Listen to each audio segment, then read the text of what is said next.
Hi hello അസ്സാം വലൈക്കും welcome back to Hanath fashion day. ഇതെല്ലാവരുടെയും വിശേഷങ്ങൾ എല്ലാവരും സുഖമായിട്ടിരിക്കുന്നില്ലേ? അപ്പോൾ ഇന്നത്തെ നമ്മുടെ വീഡിയോ വന്നിട്ട് ഒരു കുട്ടി മേക്കിംഗ് വീഡിയോ ആണ് കേട്ടോ. നമുക്ക് റിബൺ എടുത്തിട്ട് കട്ട് ചെയ്യോ ഒന്നും വേണ്ട, അളവും കാര്യങ്ങളുടെയും യാതൊരു ആവശ്യമില്ലാണ്ട് പെട്ടെന്ന് തന്നെ എല്ലാവർക്കും മേക്ക് ചെയ്തെടുക്കാൻ പറ്റുന്ന ഒരു സിമ്പിൾ ബോ കാണിച്ചു തരാം. ബോ എന്ന് പറയുമ്പോൾ ഈ ഒരു സംഭവം, ഇത് നമുക്ക് alligator clip, tic tac slide, അല്ലെങ്കിൽ നമ്മുടെ ബണ്ണ്, ഹെയർ ബോ എന്തിലോട്ട് വേണമെങ്കിലും നല്ല ക്യൂട്ടായിട്ടുള്ളത് ചെയ്ത് കൊടുക്കാം കേട്ടോ. ഇനി ഡ്രസ്സ് ചെയ്യുന്ന സമയത്ത് കുഞ്ഞുവാവകളുടെ ഫ്രോക്കിലൊക്കെ നമുക്ക് സെൻറ്റർ ഭാഗത്ത് ഇതുപോലൊരു സംഭവം വെച്ച് കൊടുത്താൽ നല്ല രസമല്ലേ, ഒരു ടൈ മാതിരി. കണ്ടോ, ഇത് നമുക്ക് പല കളേഴ്സിൽ ചെയ്തെടുക്കാനായിട്ട് പറ്റും. അപ്പോൾ ഇതെങ്ങനെയാണ് ഞാൻ ചെയ്തേക്കുന്നതെന്ന് കാണിച്ചു തരാം. ഭയങ്കര ഈസിയാണ്, ജസ്റ്റ് ഒന്ന് ശ്രദ്ധിച്ച് നോക്കേണ്ട ആവശ്യം മാത്രമേ ഉള്ളൂ കേട്ടോ. അപ്പോൾ ഇതേപോലെ റിബൺ എടുക്കുക. നമ്മുടെ ഈ ഒരു വിരലിലോട്ട് 2 തവണ ഇങ്ങനെ ചുറ്റി കൊടുക്കുക കേട്ടോ. കണ്ടോ, ഇങ്ങനെ ഒന്ന് ചുറ്റിയെടുക്കുക. മനസ്സിലായോ? ഇത് റിബൺ എടുക്കുക, വിരൽ ഇങ്ങനെ വെച്ചിട്ട് അതിൽ ഒന്ന് ചുറ്റിയെടുക്കുക. ഇങ്ങനെ പിടിച്ചിട്ട് ഒരു തവണ ഇങ്ങനെ ചുറ്റി ഇപ്പുറത്തും കൂടെ ടൈറ്റ് ചെയ്ത് ചുറ്റിക്കോട്ടോ. ഇപ്പുറത്തൂടെ ഇങ്ങനെ എടുക്കാം. എന്നിട്ട് എത്ര വലിപ്പമാണോ നമുക്ക് ഈ ഒരു ബോയ്ക്ക് വേണ്ടത്, അതായത് ഈ ഒരു സംഭവത്തിന് എത്ര നീളം വേണം, ഈ ഒരു നീളം എത്ര വേണമെന്ന് വെച്ചാൽ അത്രയും നമ്മളിങ്ങനെ കൈയുടെ ഡിസ്റ്റൻസ് കൂട്ടി കൊടുക്കാം. എനിക്കിത് ഏതാണ്ട് ഇത്ര മതി. അപ്പോൾ എന്ത് ചെയ്യണം, ഒരു ചുറ്റിങ്ങനെ ഇടണം. ദെൻ അടുത്തത് അതിൻ്റെ മുകളിൽ കൂടെ തന്നെ ഒരു ചുറ്റും കൂടി കൊണ്ടുവരണം. ഇത്രയേ ഉള്ളൂ. എന്നിട്ട് നമുക്ക് കുറച്ച് റിബൺ ഒന്ന് നീളത്തിന് കട്ട് ചെയ്തെടുക്കാം.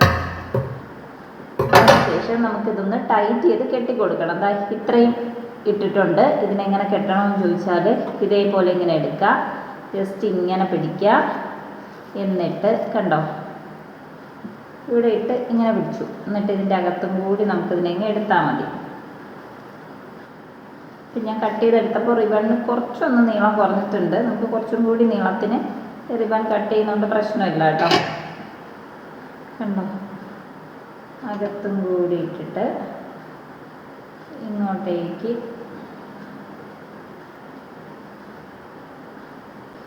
ടൈറ്റ് ചെയ്ത് കൊടുക്കാം. സെൻറ്റർ ഭാഗത്തോട്ടിട്ടിട്ട് ഒന്ന് ടൈറ്റ് ചെയ്ത് കൊടുക്കാം. ഇത്രയേ ഉള്ളൂ.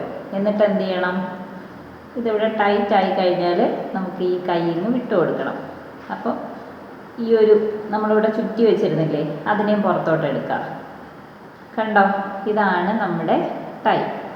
ഇങ്ങനെ മതിയെന്നുണ്ടെങ്കിൽ ഇതേപോലെ ഇട്ടേക്കാം, ഇല്ലെങ്കിൽ ഇതിനെ നമുക്ക് സെപ്പറേറ്റ് ചെയ്ത് കൊടുക്കാം. 2 എണ്ണം ഇങ്ങനെ കിട്ടും. ഇനി നമുക്ക് 3 എണ്ണം ആക്കിയിട്ടും 4 എണ്ണം ആക്കിയിട്ടും ഒക്കെ ചെയ്തെടുക്കാനായിട്ട് പറ്റും കേട്ടോ. അതുകൂടെ ഞാൻ കാണിച്ചു തരാം. കണ്ടോ, ഇതിങ്ങനെ 2 ഇതായിട്ട് ഈസി ആയിട്ട് സിമ്പിളായിട്ട് കിട്ടിയത് കണ്ടോ. പ്രത്യേകിച്ച് ഒന്നും ചെയ്യാനില്ല, കട്ട് ചെയ്ത് ഉരുക്കി സ്റ്റിച്ച് ചെയ്തതിൻ്റെയൊന്നും യാതൊരു ആവശ്യമില്ല. ജസ്റ്റ് ഇങ്ങനെ ചെയ്താൽ മതി. ഇത് നമുക്കൊന്ന് ഭംഗി കൂട്ടാൻ വേണ്ടിയിട്ട് വേണമെങ്കിൽ ഇങ്ങനെ സൈഡൊന്ന് ചരിച്ചത് ഇതേമാതിരി ഒന്ന് കട്ട് ചെയ്തെടുക്കാം. ഇപ്പുറത്തും ഇങ്ങനെ കട്ട് ചെയ്ത് കൊടുക്കാം. അപ്പോൾ ഇതേപോലെ ഇതെന്ന് പറയുമ്പോൾ കണ്ടോ, ഇതേ ഇങ്ങനെ കട്ട് ചെയ്തേക്കുന്നതാണ്. കണ്ടോ, ഇതേപോലെയാണ് ഇതിൻ്റെ ഇത് കട്ട് ചെയ്തേക്കുന്നത്. ഇതിങ്ങനെ നമുക്ക് കുറച്ചൊന്ന് എണ്ണം കൂട്ടിയിട്ട് ചെയ്ത് നോക്കിയാലോ. ഇത് 2 എണ്ണം അല്ലേ, 3 എണ്ണം ആക്കുമ്പം എങ്ങനെ ഉണ്ടാവുമെന്ന് നോക്കാം. അപ്പോൾ ചെയ്യേണ്ടത് എന്താണ്, ഫസ്റ്റ് ഇങ്ങനെ എടുക്കാം. നല്ല വശം എടുക്കണം കേട്ടോ. നല്ല വശം മുകളിൽ വരുന്ന പോലെ വേണം നമ്മൾ കയ്യിലത് ചുറ്റി കൊടുക്കാൻ വേണ്ടിയിട്ട്. അപ്പോൾ ഇങ്ങനെ പിടിക്കാം. ഫസ്റ്റ് ഒരു ചുറ്റ്, അതിൻ്റെ മുകളിൽ കൂടെ തന്നെ ഒരു ചുറ്റ് ഒന്ന് ടൈറ്റ് ചെയ്ത് തന്നെ ചുറ്റിയെടുക്കാം. ഓക്കെ. പിന്നെ എത്ര വലിപ്പം വേണോ അത്രയും വലിപ്പം വെച്ചിട്ട് നമ്മൾ വീണ്ടും ഒരു ചുറ്റിങ്ങനെ കൊടുക്കുക. അതിൻ്റെ മുകളിൽ കൂടെ അടുത്ത ചുറ്റ് കൊടുക്കുക. ഇപ്പം 2 ആയില്ലേ, ഇനി ഒന്നും കൂടി ഒരു ചുറ്റും കൂടെ കൊടുക്കുക. അപ്പോൾ 3 ചുറ്റായി. എത്ര ഇത് വേണോ അത് വെച്ചിട്ട് നമ്മൾ റിബൺ കട്ട് ചെയ്ത് കൊടുക്കുക. എന്നിട്ട് ഇതിനെ ഇങ്ങനെ പിടിക്കാം. എന്നിട്ട് ജസ്റ്റ് ഇതേപോലെ ഇങ്ങനെ കറക്കി ഇവിടെ കൂടെ ഇങ്ങനെ എടുക്കാം. നമുക്ക് മധ്യത്ത് കെട്ടിക്കൊടുക്കാൻ വേണ്ടിയിട്ട്. ജസ്റ്റ് ഒന്ന് അഴിഞ്ഞു പോയി, ഒന്നും കൂടി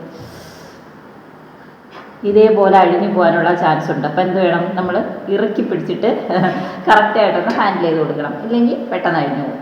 അപ്പോൾ ഒന്നും കൂടി നോക്കുമ്പോൾ ഇതേപോലെ ഇങ്ങനെ പിടിക്കുക, ഇങ്ങനെ ചുറ്റിയെടുക്കുക. ജസ്റ്റ് നമ്മളിവിടെ ഇങ്ങനെ ടൈറ്റ് ചെയ്തു. എന്നിട്ട് എത്ര വലിപ്പം വേണോ അത്രയും ഇങ്ങനെ എടുത്തിട്ട് ഒരു ചുറ്റ്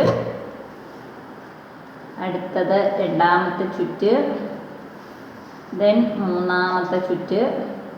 എന്നിട്ട് സെൻറ്ററിൽ കൂടെ ഇങ്ങനെ എടുത്തിട്ട് കണ്ടോ, ഇങ്ങനെ എടുക്കുക. ഈ ഭാഗം കണ്ടോ, ഇതിനകത്തും കൂടി കയറ്റിയെടുക്കുക. കയറ്റിയിട്ട് കെട്ടിക്കൊടുക്കുക. അത്ര തന്നെ. നമ്മൾ ഇവിടെ നിന്ന് ഇങ്ങനെ ഈ വിരൽ വെച്ച് ഇതിങ്ങനെ മുകളിലോട്ട് വലിച്ചാൽ മതി. അപ്പോൾ അതങ്ങ് ടൈറ്റ് ആയിക്കോളും.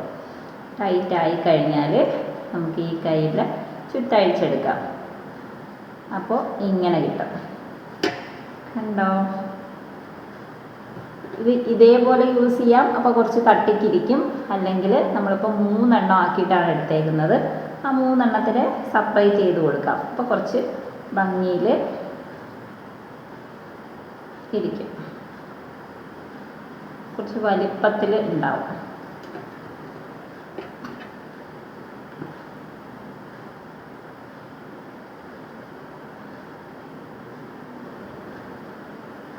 കണ്ടോ എന്ത് രസമാണെന്ന് നോക്കിയാൽ 3 എണ്ണം വന്നപ്പോൾ നല്ല ഭംഗിയില്ലേ. അപ്പോൾ ഇതേ 3 എണ്ണം വരുന്നത് ഇതേപോലെ നമ്മൾ ചെയ്തെടുത്തിട്ടുണ്ട്. സെൻറ്ററിൽ വേണമെന്നുണ്ടെങ്കിൽ ഒരു സ്റ്റോണോ ബീഡ്സോ എന്തെങ്കിലും വെച്ചിട്ട് നമുക്ക് നല്ല ഭംഗിയാക്കി കൊടുക്കാം. അതേപോലെ തന്നെ 2 എണ്ണം ഉള്ളത് കണ്ടോ, 2 എണ്ണം വരുന്നത് ഇതേപോലെയാണ് നമ്മൾ 2 എണ്ണം ചെയ്തേക്കുന്നത്. അപ്പുറോ ഇപ്പുറോ എങ്ങനെ വേണമെങ്കിലും നമുക്ക് വെക്കാം കേട്ടോ. അപ്പോൾ ഇനി ഒരെണ്ണം വരുന്നെങ്കിൽ അതും ചെയ്തെടുക്കാം. ഇതിൻ്റെ എണ്ണം വേണമെങ്കിൽ ഇനിയും കൂട്ടിക്കൊടുക്കാം. എങ്ങനെ വേണമെങ്കിലും നിങ്ങൾക്ക് ചെയ്തെടുക്കാം കേട്ടോ. അപ്പോൾ ഇത് കണ്ടോ, ഇത് ഫസ്റ്റ് ടൈം ഞാൻ ചെയ്തപ്പോഴത്തേക്കും റിബൺ ഒന്ന് എന്താണ് 2 വശങ്ങളുണ്ട് എന്ന് ചിന്തിക്കാതെ ചെയ്തുകൊണ്ടാണ് കേട്ടോ ഇതിങ്ങനെ ഇരിക്കുന്നത്. അപ്പോൾ നമ്മൾ ചുറ്റുമ്പോഴത്തേക്കും നല്ല വശം പുറത്ത് വരുന്ന രീതിയിൽ ചുറ്റണം. അപ്പോഴാണ് നമുക്ക് കറക്റ്റ് ആ ഒരു ഗ്ലേസിംഗ് ഉള്ള വശം കിട്ടുക. ഇല്ലെങ്കിൽ ഇതിങ്ങനെ മറിഞ്ഞു പോവും. അപ്പോൾ ഇത് alligator clip, tic tac slide, hair bow, bun, ഇതിൽ ഏതിലേക്ക് വേണമെങ്കിലും നമുക്കിത് ചെയ്തെടുക്കാം കേട്ടോ. അപ്പോൾ നിങ്ങൾ ട്രൈ ചെയ്ത് നോക്കണേ.